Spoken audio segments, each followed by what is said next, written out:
Welcome back to Pastor Plek's podcast. I'm your host, Pastor Plek, and with me in studio is the one and only, the lovely Mrs. Leah Brown, who has been a pro-life advocate for many, many, many, many years.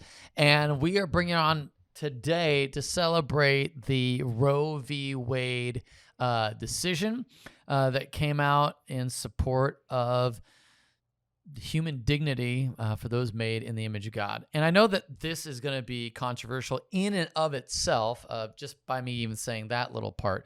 But I do want to make sure that we don't back down from the one thing that Christians are all about, and that is the fact that we are imagers, that God has made human beings to represent him on the planet, which is why, and I'm now might be going down a rabbit trail, but animal kingdom fear human beings like I guess we would, in a sense, fear God because we are made in his image. And that has been clear throughout Scripture that God formed us in our mother's womb. That doesn't mean that the way you came out is perfect, because ultimately sin has marred that which God has created, but the image of God has stayed on who we are, and as human beings we reveal the dignity and the awesomeness and glory of God just by our pure existence. Okay, so with that being said, I do want to talk about what Roe v. Wade, the overturning of Roe v. Wade is, and then what it isn't, because I think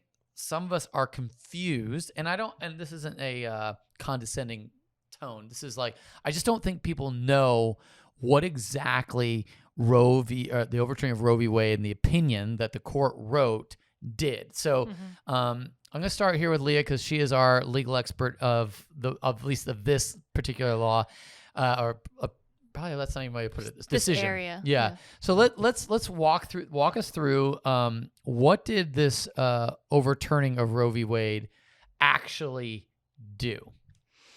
Okay, so yeah, like you said, there's a lot of kind of confusion out there, and it's not to demean anyone. It's a polarizing issue, and so you hear, oh, you know what side you're on. You're either pro-life or you're pro-choice, right? So you hear that this decision came out, and you say, oh, wait, which side? Where's my side landing? Right. Oh, here we are. And then it's kind of like, well, I'm outraged, or well, I'm excited, Or then you have the third branch of people now that are like, oh, it's too nuanced. But anyway, so I think that it's important to just kind of get down to the facts of what happened, like you said. And so, in order to understand that, we have to kind of go back to the three branches of government, right? We have a Supreme Court, we have a legislature, and legislative branch, and then we have an executive branch. So really, judicial branch, which includes Supreme Court, legislative branch, which includes Congress, and then executive branch, which includes the presidency and his administration, his or her administration. Right. Well, I mean, it could be either way. Yeah. You never know. And so, each one of those branches have distinct roles. And it's that's something that we've kind of been forgetting. And those roles are written out in the different articles of the Constitution, the first, second, third article. The third article deals with the judicial branch. Right. So what does the legislative branch do? They pass laws. And they pass laws based on who's been elected. So the people, we elect representatives, they go to Congress, and they represent us as a people, and they represent us as a state in Congress. And then they pass laws.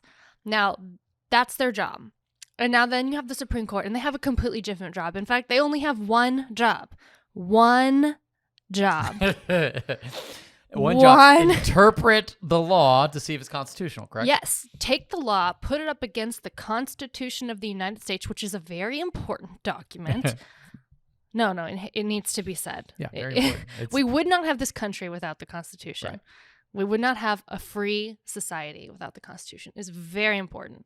They interpret every law to make sure that it is constitutional. That's their only job. That's what they do. That's what they do. All day long. All day long. Every day. Except during the summer when they take recess. So anyway, and then, we'll just throw it in the executive branch too. Their job is to enforce the law. Right. They write the rules. They put the law into the code so that we know how to follow it and how to follow the rules. Anyway, so what happened was Mississippi, they passed this law. They passed a 15-week ban on abortion. Now, Mississippi only had one abortion clinic still running in the state. Wow. Right. And so they passed this 15-week abortion ban a couple years ago. to basically say you can't abort a baby after 15 weeks. And so that law made its way up the court system, through the state, all the way up to the Supreme Court. The Supreme Court chose to review the law because the Fifth Circuit struck it down. Mm-hmm. And then they reviewed the law and they said, well, this actually is a constitutional law. But the problem with that, and this is where Roe v. Wade comes into it, is if the Supreme Court had reviewed the law 6 years ago with different judges who interpret the Constitution differently, they would have said, this is not a constitutional law. Right. And they would have said, this law is not constitutional because it violates Supreme Court precedent, which is Roe v. Wade, Planned Parenthood v. Casey, cases that were decided in 1973 and 1992. Right. And so in order for the Supreme Court to say, no, this 15-week abortion ban is actually constitutional, they had to go as far as to say, look, Roe v. Wade and Casey were wrong. Right. They weren't constitutional, and we need to do away with them. Okay, so when you say that, it is, and I don't know if you understand this, you're giving personhood to the unborn. And I think that's an important reality because I don't think people understand why you could kill a baby in the womb but not kill the baby out of the womb. And it's this idea of personhood. And I think that's the reality of what's so valuable about this and why Christians should be celebrating is that God's view of human beings as being persons from conception has been not agreed upon, but has been like declared to be understood by all above of the highest legal, like your legal right to exist happens at conception, not at birth. And your right to be protected as a human being. There you go. And I think that's important. Yeah. I'm going to jump onto like Tony Evans really wrote a cool thing, and I wanted to just like his reality. I'm just going to take a little bit of this. Is like I join the countless voices heard today, as well as those yet to be heard someday, those who will have the opportunity to do so through the gift of life, in giving God the glory for his sovereign hand in this historical decision by our Supreme Court. Christians everywhere ought to humbly celebrate this decision to overturn the 1973 ruling of Roe v. Wade.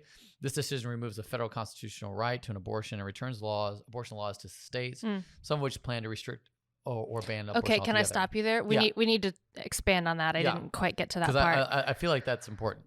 Yeah. So when the Supreme Court overturns Roe v. Wade, what Roe v. Wade basically did when it was instated in 1973 was say the states no longer have the right to pass abortion laws. We are going to say that abortion laws limits on abortion are unconstitutional. 90% of them are unconstitutional. Right. And so they took the power away from the elected people to limit abortion by each state. Right. So now with overturning Roe v. Wade, they gave the power back to the states. Back to the people. And so now your elected officials get to determine. So you get to determine by electing people to represent you, and then those people get to pass laws. So that makes our state elections even more important. Yeah, right. Mm-hmm. Okay. So I love that. Now, this is the thing that I thought was really fascinating that Tony Evans wrote. If you don't know who he is, he's a pastor in Dallas. In addition to the saving of countless lives of our collective humanity, this decision also positions us more fully to intercede on behalf of God's mercy on our nation in order to reverse the crime epidemic, which I thought this was sort of fascinating. This is so because Scripture states that when innocent blood is shed, we can expect more innocent blood in the society to be shed through violence and oppression. Thus, a decrease in the number of abortions can lead to a decrease in violent crime. At the heart of the abortion debate stands the Imago Dei. Attacking the unborn is tantamount to attacking God, since all life is created in his image, including the life developing in the womb. I felt like that statement was pretty bold. That was very bold. And I think it's obviously very true. But the reality is when you're shedding innocent blood, and I feel like a lot of times we get... our country can get wrapped up around reproductive rights of you're taking away my ability to choose, or and I get that's exactly what is happening, unless you're in a state that won't take away your right. So state by state. It's a state by state decision. But in Texas, that's something we can say is probably going to be Well, in Texas, we already have a law in the books that was passed in 2021, and it's referred to as a trigger ban. Mm-hmm. And the law was written because the Texas legislature only meets for 140 days every 2 years. Oh, interesting. And so they knew this law was going up to the Supreme Court, or they assumed. They knew it was going up the channels, and they knew they wouldn't be meeting again until 2023, and they knew it would be decided in 2022. So they wrote this trigger ban to say, if Roe v. Wade is struck down, Mm-hmm. this law will go into effect 30 days from that decision. So And the law is a full ban on abortion, with the exception of the life of the mother being in danger. That's fair. Mhm. So I love that. So what is that? So what does that mean? What day is that then? So it's what? 30 days from Friday. So Oh, so gosh. July 24th or something like that. Yeah. Okay. Yeah. I feel like that is There's incredible.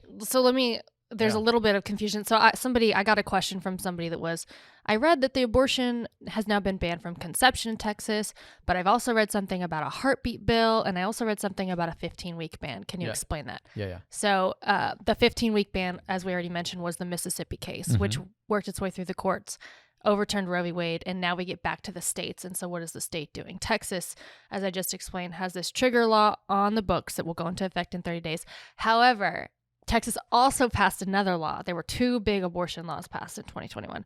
The trigger ban, or we could call it the Human Life Protection Act, which was the name of it. It was HB 1280 or SB 8. And then the other law, so that's the Human Life Protection Act trigger ban. Then the other law that was passed was the heartbeat bill. Right. And that was the bill that said you cannot do an abortion if a heartbeat is detected in Texas. And that was a really interesting law because that was not a law that was put into criminal code. It was put into civil code. So nobody could be criminally prosecuted for an abortion after a heartbeat was detected, usually around 6 weeks. But you can be civilly prosecuted. This sounds like an O.J. Simpson moment of like he was cleared legally, but civilly had to pay like gazillions to. Yeah, the criminal justice system found him innocent. The jury found him innocent, but then he was sued for like $13 million wrongful to the death. Brown family. Yeah. Yeah. So he was kind of found guilty in the court too. It's the same. Yeah, same kind of thing. Yeah. Because we kind of have two lane structures of jurisdiction or judicial. To me, now I know that feels like double jeopardy to me, but I don't. It's not. Yeah, but it just seems strange that you could be criminally innocent of something, but then civilly liable. But that's another. Yeah, well, there are different standards in the law.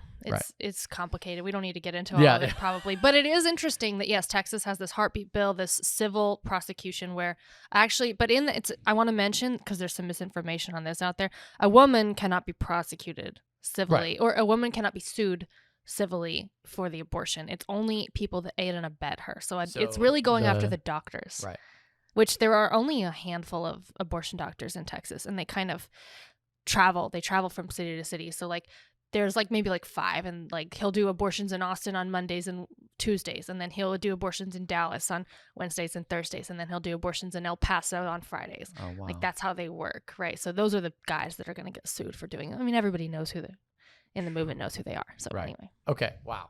That's intense. Sorry, okay. Too much information. No, it's really good. I mean, to think about the fact that there's, I guess the moral issue of do no harm, the Hippocratic Oath kind of thing. I feel like doctors having to really wrestle with that, and so to perform an abortion, that's an ethical choice that you're having to really work through, or maybe you don't. Is it an ethical dilemma at all?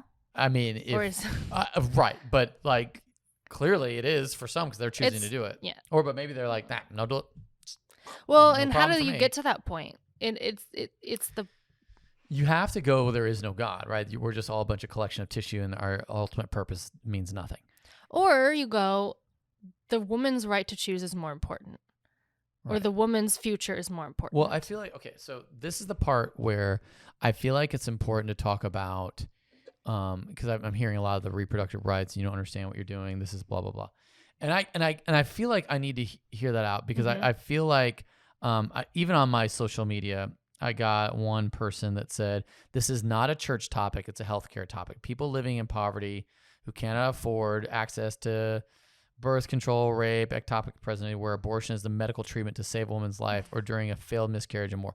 We're not talking about saving a woman's life, right? That's let's pause there. Yeah. I know there's a broader argument. Right. On, but we're so we got to weed out misinformation piece by piece this is here. so good. Okay, every single law in the books has an exception for the woman's life. However, I will caveat that by saying when a woman's life is in danger, 99.9% of the time, the solution is to deliver the baby, not to kill the baby. Right. You have to get the baby out either way, right? Get it out dead or alive. And like with cesarean section, right? You can just, not that is like a minor surgery by any stretch, but it's, but that's a doable thing, and that's how you save countless babies, even that are born breech or whatever. I've actually seen a lot of people change their position on being pro-choice or pro-life when I explain one very simple thing to them, and that is pro-lifers always care about the life of the mother, and there are always life of the mother exceptions. It is not pro-life to say a woman must die to birth this baby. No pro-lifer believes that. And so that's kind of, it's a misinformation that is out there. Oh, actually, it's a lie that is out there. There's always an exception for the life of the mother. Now, the one instance where where the woman's life is in danger and delivery is not an option is the ectopic pregnancy. So if an ectopic pregnancy happens and the baby is implanted in the fallopian tube rather than in the uterus, the woman will die. If you do not, she will die. So that makes sense. Yes, and so the baby cannot live. It cannot survive. Right. And you do have to treat that, and that's not considered. And that's a DNC is usually how that's solved. That's not a DNC. No, a DNC is a dilation and curettage, where you basically dilate the woman's cervix and you go in and you scrape out the lining. Yeah. And that's actually a treatment for miscarriage. Right. That's different than abortion. You're having to get into the fallopian tube. There's like a laparoscopy is one of the treatments or one of the procedures. Okay. And then if it's too late to do that, to go in laparoscopically, I think I'm probably saying that word wrong, but then you do often have to remove one of the fallopian tubes. And that's okay. So we're talking about extreme cases, and you are protecting the life of the mother. Yes. But there is a lot of confusion on the topic of miscarriage and ectopic pregnancy, right? So there's a lot of people saying out there, do you want to get into this now? Yeah, absolutely. Okay. There's a lot of people saying that like Texas's trigger ban, right, is going to prevent treatment for miscarriage or ectopic pregnancies. That makes zero sense. It's completely false. Completely false. And let me just tell you that if you look at the law, so if you look at the actual law. Why don't we read the law? Thank you, Leah. Show us what the law says. The law says, I think that's important. Let me blow it up here. Let me pull it up on my phone so that so you don't lose it. So that I can read it more clearly, because I have old lady eyes apparently. You do have old lady eyes. Okay, so here's okay. Prohibition of the abortion of an unborn child. A physician may not knowingly perform or induce an abortion on a pregnant woman if the physician detected a fetal heartbeat for the unborn child as required by blah, blah, blah, legal words, or failed to perform a test to detect a fetal heartbeat. So that's the ban right there. That's the ban. If there's a heartbeat, if there's a baby a living baby, you cannot perform an abortion. And now then it goes on to say, a physician does not violate this section if the physician performed a test for a fetal heartbeat as required and did not detect a fetal heartbeat. If the baby is already passed, then this does not apply to them. Right. If it is a miscarriage, this does not apply to them. And so that's the big difference, right? So a lot of people are saying, you don't understand that the care for a miscarriage, it's a spontaneous abortion. The care is the same. This is going to affect him. You're not going to be able to do that. And as a woman who's experienced miscarriage, I want to be very clear to say there is a stark difference. In abortion, you are choosing to end. There's two procedures. The part where you end the life of the baby and then you extract the baby. And you do that by a few ways. You do that by injecting a needle into them and causing a heart attack. And then you take them out piece by piece with forceps. Or you do that by crushing the baby's skull. And then you take them out piece by piece with forceps. Or you do that with saline, making them burn. That's actually been illegal in Texas, but other states it's not. Making them like burn alive in the womb through chemicals, and then you extract them. So there's two different procedures, the killing and the extraction. Right. I'm sorry if I'm being vulgar, but no, you have to understand that. Like, that's the abortion. And then, so with miscarriage, the baby has passed on its own, sadly. It's very sad. And then you sometimes, if your body doesn't expel the baby on its own, you have to go in and get that DNC, that removal. Right. And nobody's stopping that. Nobody is stopping that. Nobody is stopping that. Okay, so I think this gets. So I want to kind of go back to the comment that I got. So we kind of covered people living in poverty can't afford access to birth control, rape, ectopic pregnancies where abortion is a medical treatment to save a woman's life. So rape, real quick, and this is where you're like, it's an unwanted pregnancy. Giving that baby up for adoption, I think is totally okay. But what's go ahead. Placing the baby for adoption would be a more compassionate way to say that. Placing that baby well, into another family to raise and care for that child. I get it, because that is hard. And you're like, well, I have to deal with the fact that what about carrying the baby for 40 weeks and all of that. There's a lot there to that. I think that there's a lot of compassion there for that woman. Mm-hmm. And I don't think that woman should have to bear it alone. I think that's where the church really does have a responsibility to help someone who's been raped. I mean, that's just about as awful as one can imagine. Mm-hmm. And I don't know, this is where I don't know if you know stats on this. This might be the part where I like go into how many women are having abortions that are raped. Do you know that? I do know the stat. The stat is for rape and incest, less than 1% of abortions are resulted from rape or incest. I feel like we're going to the exception as opposed to the general reality. True, but it still is a horrible situation to find yourself in, and I understand having compassion for women and little girls who find themselves in that situation. It's awful, and what I say to that is, a horrible injustice has been done to the woman or the little girl. A horrible injustice, but the solution to that injustice is not another injustice. Right. To take the life of that baby. It will not heal the first injustice. No, exactly. A lot of times I do know several women who have had pregnancies through rape, not through incest, but through rape, and have chosen to keep those babies. And they will tell you, and they weren't pro-life before, but they'll tell you now, like, that baby is the only thing that saved me. Right. After that, like seeing my baby and loving my baby, it gave my life meaning and purpose, and it healed me. I mean, and I know that's a dramatic thing to say, but that's the story that I hear over and over again. Yeah. Yeah. Okay. So here's the next one. What if a woman is HIV positive and then accidentally gets pregnant? She has a right to choose not to pass that on to a child, HIV positiveness. And to me, I'm like, that is, I've had friends that have HIV. One passed away, but they didn't die from HIV. They died from cancer, and another one still is HIV positive and still living. So that's not like a death sentence. But what are we saying here?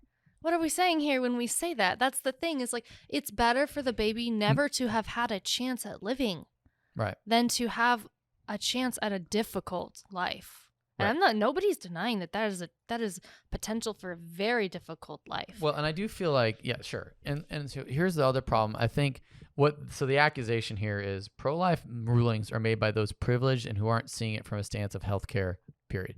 To which I would say, no, the people saying that they deserve a quality of life that's whatever level, you're saying that all the people in India that live in the slums, that they should just be killed off. Like, I feel, and nobody would say that. No, Margaret Sanger would say that. The person who founded Planned Parenthood. Right, okay, so yeah, okay, fair enough. So I feel like people do say that. It's like, if your life isn't a certain of quality, then it needs not to be lived at all. And I just don't know who has the authority to say that other than God.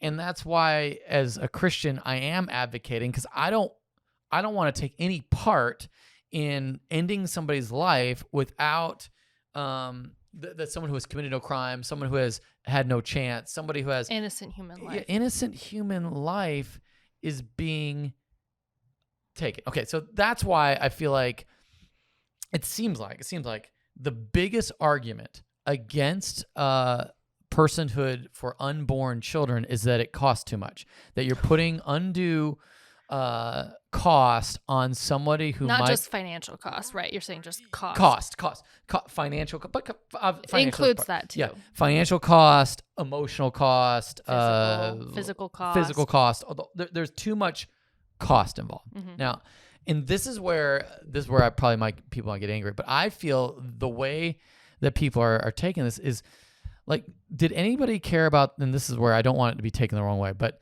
I feel like we're equating it to the cost, like the issue of slavery. Like, it cost the plantation owners convenience. It cost the plantation owners quality of life. Now, granted, it was not, we're not on the same level at all, but it's still, you're saying, well, what, and I don't feel sorry for those slave owners at all. Like, and it cost the South their production line, economic prowess, and for those who weren't plantation owners and were plantation workers, those guys may have lost jobs, And it sounds very crass to say all this now, but at the time, that was the argument. That was the argument. It was a very real because argument. we didn't value life, and I feel like because you didn't value the life of people of color, you could make all sorts of financial, emotional, physical, like life-changing arguments, and you're like, well, no, you don't understand. What these people of color is making sure that these other white people are taken care of. And to me, like now, and probably in our modern day, I'm horrified by that idea, as I should be, and I think everybody listening would be. It's an unthinkable thing, right? And I'm hoping, that in the future, someone would say, like, the fact that we would treat innocent life like that, as if it were property, that we could dispel with whenever we wanted. I'm hoping that same sort of mentality that we have sort of towards slavery and horror towards slavery and all that. I'm hoping that we have that same sort of mentality towards the unborn. Yeah. It's funny. People have asked me, they say, so what are you going to do now, Leah? And I jokingly said, well, pro-lifers don't care about babies after they're born, so we're done. We don't have anything to do. But that's not true and has never been true. And we'll get back to that. We can come back to that. But anyway, what I actually said was, the goal of the pro-life movement has been to make abortion unthinkable. That's kind of been our mantra on the inside. But we've continually come up against the very same hurdle in all of that. And that's Roe v. Wade. It has been the stumbling block to making abortion unthinkable for almost 50 years now. Yeah.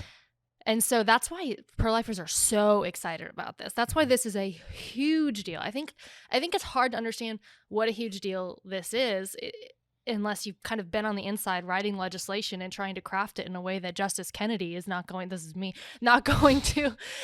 strike it down 6 years ago like the Supreme Court did. I mean, we put a case that had the potential to do this exact same thing up to the Supreme Court, and we lost, and it was devastating. It was devastating. I mean, we knew there was a really good chance of losing, but it was still devastating. And so to see this finally happen, to see that major stumbling block get out of the way, now we have a chance at abortion being unthinkable. We have a chance at looking back 50, 100 years from now, and our generations are going to be appalled that we ever thought that it was okay to deprive innocent babies of basic human rights, the right to life. Right. No, that's good. Okay, so let's go back to some more of the questions that you've been getting as like our, I don't know, local expert on all things pro-life. Talk to me about this one right here. I want you to read it to me. And you got a point better than that. Which vehemently opposed. Okay, so yeah, this was a person, a good friend of mine. She was just kind of discussing it with me, and I took a little note. Thought it would be a good thing to talk about. Yeah. So she said, I'm vehemently opposed to abortion. I understand a lot of people get stuck between a rock and a hard place, and that there needs to be significantly better systems and policies in place alongside abortion to ensure that abortion isn't even needed in the first place. Yes, she's totally right about this. But also that moms are resourced adequately. I believe we need both. And it seems like nobody in elected seats wants that. Like, so what do we do? Right. I love the moderates in my life. You can always count on them to think this way, and it's really edifying. Well, I mean that genuinely. Yeah, it is. I think, what are we gonna? So I feel like I've been getting this a lot on my, like, you're having kids forced to be born forced to be born into a poor system that isn't equipped properly to take care of them. And we've talked, and I don't want to make adoption sound like a complete racket. That's not my goal, because I think it's the best option, but there are flaws. It is a better option. Okay, thank you. Better option than killing a child. So talk to me then, Leah, about what could be done as people who believe in pro-life, as people who womb to tomb, so to speak, kind of mentality. Like, how do we help children that are now born? Because I don't think we're like, all right, got them born, we're gonna head home. What is as a pro-life advocate, how are we gonna be able to help the foster system, the adoption system? And because I really do appreciate you're like saying it's not the best, it's better than. Right, and I think that a lot of times pro-lifers can get themselves in a bad place only advocating for adoption, because at the end of the day, for me as a pro-lifer, what I want to see is I want to see moms empowered to be told, like, you can do this, you can have this baby, you are strong enough to have this baby, you are strong enough to raise this baby. Because I feel like I have not heard that. We just assume that they're too pitiful and they can't do it. That's true, and it's so frustrating to me because bring that out, because what we're talking about here is like people that are impoverished. Okay, which I have more to say on that, but yes, it's like, no, you can do this. Like, I know that our culture and our society, despite all of our feminism, has been telling you, no, you can't. Like, you don't need this baby right now. You need to go to college. You don't need this baby right now. You need to get your GED, finish high school. No, you don't need this baby right now. You need to level up in your career, make more sales, get to the C-suite. You can't do that with a baby, and that is a lie. That is a lie. Now, is it hard? Yes. Is it hard with and without babies? Yes, it's hard. It's hard, but is it worth it? Is it possible? Yes. Women are amazing. Women can do it. You can do it, but also, and so I think that the first option needs to be empowering women. Do I think that we need to empower them verbally? Yes, but we also need to empower them and resource them. We need to help women. Sometimes it's hard to afford diapers. It's hard to figure out how to parent. It's really hard. It's really hard to be up with a baby that's crying all night, you know? And so it's like support, resources, counseling. I think that in America, America actually is up on the list of most extreme, until last week, most extreme abortion policy with the likes of North Korea and China, like communist countries, right? Like, we have the most extreme abortion policy worldwide with North Korea and China. And then, but I think that part of the reason for that is our, this is me theorizing, but hear me out, our kind of American individualist mentality. And we've taken motherhood and kind of put it all on the mom a lot. Like, in a lot of cultures, like you look at Latin America, like family is a what? It takes a village. Yeah, family is a big deal. And so like, and if you look thousands of years back, like children were raised by not just their moms were primary, but by their grandmothers, by their aunts, by their uncles, like everybody lived really close in proximity together. Everybody helped each other out. Everybody had a role, and moms didn't feel so alone and so burdened. But we've created this society, which has a lot of benefits, but to where everybody's kind of doing their own thing, running their own grind, and moms end up like stuck alone with the baby. Even those of us who do have a lot of privileges, like I felt that way when I became a new mom. I was like, oh my gosh, it'd be nice to have some family around here. And then I was like, well, I actually do. I do have some family. I have the church. In fact, we'll throw out for Chelsea McCown, she's going to have as many women and babies as possibly come over every Wednesday from noon to 9. Yeah, it's Chelsea McCown's open house. When does it start? Does it start this Wednesday, or when does it start? That's a good question. It starts on a Wednesday. Wednesdays, 12 to 9. She's going to love this. Yeah, we're going to put it out there because Chelsea said, like, Adrian got the thing last night. And so I figured, I was like, this is amazing. We need to tell everybody. Well, it really does play into what we're talking about here. I mean, gosh, the thing that really turned the tables for me in becoming a new mom was meeting, Chelsea specifically, but other moms that kind of showed me the ropes. If you're not familiar with who she is, she's our women's deacon at our church, and she has 6 children, and she homeschools them, and she's like hardcore. And she has like an acre or 2 in the back, and they kind of play outside, and it's awesome. And I bring my kid over there to roam free all the time. Yeah. So I'm assuming it's happening this village momming, but it's not just for moms. We'll just throw that out there. Yeah, not just for moms. It says you don't have any kids, that's fine. Come on by. And so just kind of trying to facilitate community. Yeah, and I think that's beautiful because I feel like there are a lot of moms out there that feel stuck and they don't have a place to go and they're overwhelmed. Like I even felt overwhelmed, not to make it about me, but trying to find childcare so I could come in and do this. Like I don't have a sister, I don't have a mom, I don't have a grandma, I don't have anyone around me, family that I can kind of just ask on a whim. Right. So I've it's this challenging. Podcast at noon on Wednesdays, and then we can just go to Chelsea's house. And I couldn't find a babysitter that was free. Right. So then I was like, well, I actually do have family. I have my community group. And Aw. so I asked one of them, and they were more than happy. My friend Kelly was more than happy to do I that love for Kelly. me. But She's so great. so going back to just like, I think we've kind of created this culture of you're a little bit on your own. You're a little bit on your own. And so taking a step back from that and supporting women as a community and not just like as the church, a lot of pregnancy centers, this is what they do. Like they try to come around the woman and provide material and social and emotional support and assistance. So I think all of that will be helpful. And I think what is the church's role now? I think supporting pregnancy resource centers is a big one. I think there's Round Rock, is it Agape? Agape is one of my favorites. And then there's Pflugerville Pregnancy Resource Center. They are now called Radiance Women's Center. Radiance, thank you. Yes. And then those are the only two I think I know. Those are my two favorite. Okay. I was like, I actually don't know any other ones.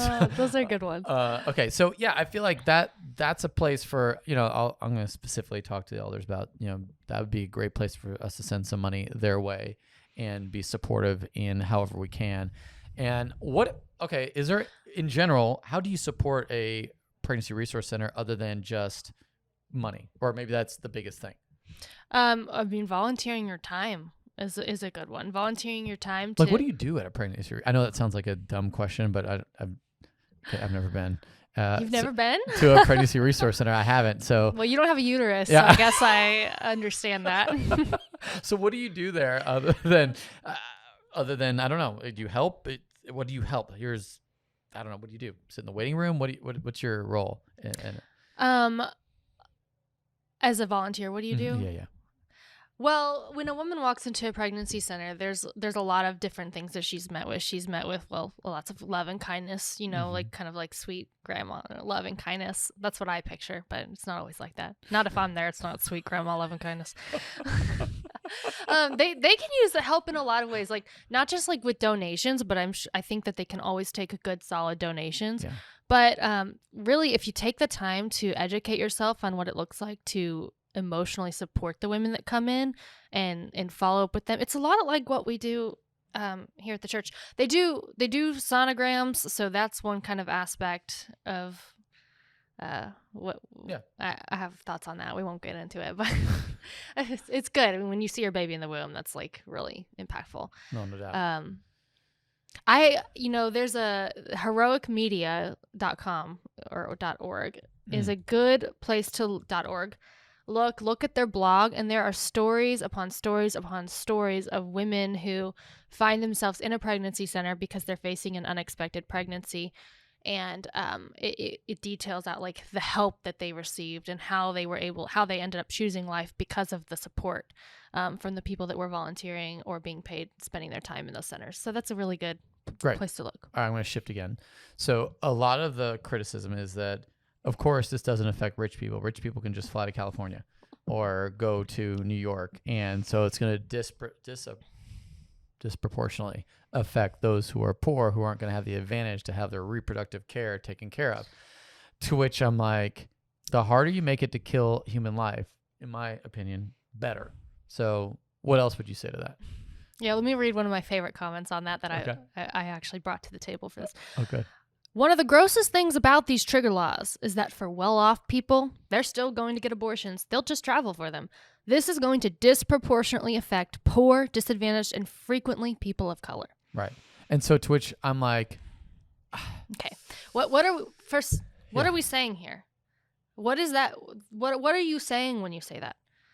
Like, we're trying to be nuanced. We're trying to be kind. We're trying to be empathetic toward people of color, minorities, disadvantaged people. But what are you actually saying? You're saying it's going to be harder for people of color to kill their babies. Right.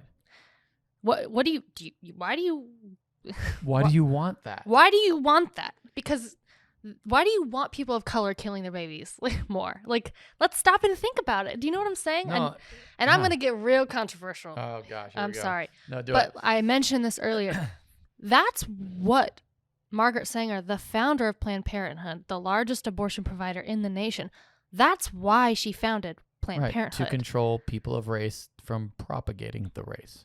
She wanted to root out the weeds of society. That is a quote from a letter that she wrote to the New York Times in 1923. She wanted people that were considered less valuable in her eyes to be to be killing their own race off. That's what she wanted. That was the idea behind controlling birth. Yeah. Birth control, the term was coined by her when she created Planned Parenthood. So I'm like, we're almost making the same argument here. Yeah. But it sounds a lot nicer and a lot kinder and without the eugenics. But it's not. Yeah. Like it's... So I think always this needs to be said of like, what do we feel about people who have had abortions? You know, do we still love them? And I know that it may feel like it doesn't need to be said. However, I think it does need to be said because I think this is important, especially when it's this controversial. There's nothing in me personally, and I'd say probably you as well, that we're like, we're condemning the person, but we're condemning the action. Just as, and I think this goes for murder. Like I want the person who murders another person, whatever age that is, to receive the grace of Jesus. Mm-hmm. Now there are consequences for murder, but what I want you to hear is that God loves you. There is forgiveness. And so if you've had an abortion previous to this when it was legal and you were like, I was just exercising my right to choose and I chose what I chose, I want you to hear that there is forgiveness, there is grace, there is wide open church that wants to welcome you in and with all of the darkness that you have experienced and maybe fully contributed to, because nobody here is without sin. If someone says they have no sin, they are self-deceived. That's 1 John 1:8. They deceive themselves and the truth is not in them. But if we confess our sins, God is faithful and just to forgive us of all our sins and cleanse us from unrighteousness. I want you to hear that you are loved, that you all just ask for forgiveness. It will be given to you. It's been guaranteed. It's a promise. And so you don't have to live with the shame of that on the one hand. On the other hand, it's like God has truly brought his son down, Jesus, to die on the cross. His blood was shed because of all the innocent blood we shed. Specifically, whether it's at your own hands, at the hands of a societal issue, or whatever, Jesus came to die and then to heal by the power of the Holy Spirit, heal all those who have been wounded, all those who have done the wounding, so that we could bind us up into one. So I know that it seems weird to put that in here, but there is no condemnation. This is Romans 8:1. There is no condemnation for those who are in Christ Jesus. So I want you to receive that gift of salvation. I want you to receive that gift of healing, and I want you to receive forgiveness. Yeah. So, and Agape Pregnancy Resource Center has a really good abortion recovery ministry. Wow. A really good one. Yeah. They have like trained, licensed therapists there that work with you. Yeah. Anything else? It's in Round Rock. Yeah, it is, and it's downtown Round Rock. It's really cool. It's in I think there's like right next to a bar, like us. Yeah, there we go. Churches and bars, they just go together. Yeah. All right. So yeah, hey, is there anything else we can add, or does that wrap it up? I think that's for this episode. That's pretty good. Yeah, I do. I mean, I could talk about it for years, obviously, hours, years. Yeah. But that's good. I guess, I will add one more thing. Okay. Yeah, add it, please. Regardless of what side of the issue you're on, when you hear the other side make a claim that makes you go, I didn't think whoa, that's really bad. Yeah. I would encourage you to pause and stop and think, is that actually true? Right. And then to do the hard work and be humble enough to do the hard work, to look into the actual details, the actual facts, and the actual truth before you start vilifying people that you love. Right. That's how I would end it. I think that's actually a really perfect thing to end on. Hey, listen, if you've got any questions about this, we are Mrs. Leah Brown is more than happy to come back on the show, and we are going to talk more about it with you. But we just really want to help you process all that's going on from a Christian worldview. And so, yeah, you can text us at 737-231-0605 or go to pastorplek.com and you can leave your question there. We would love to follow up with you. And if you're at a place where you're like, hey, I'm a person that has had an abortion and I need help just sort of reconciling all this now that it's becoming illegal, I feel a lot more shame and all that, man, we would love to help walk you through that. So, and can I add something? Yeah, please. If you're wanting to know how you can get more involved in helping people, like at resource centers or foster care system or anything like that, feel free to reach out to, because we can point you in the right direction. We would love to get you connected. Okay. From our house to yours, have an awesome week of worship.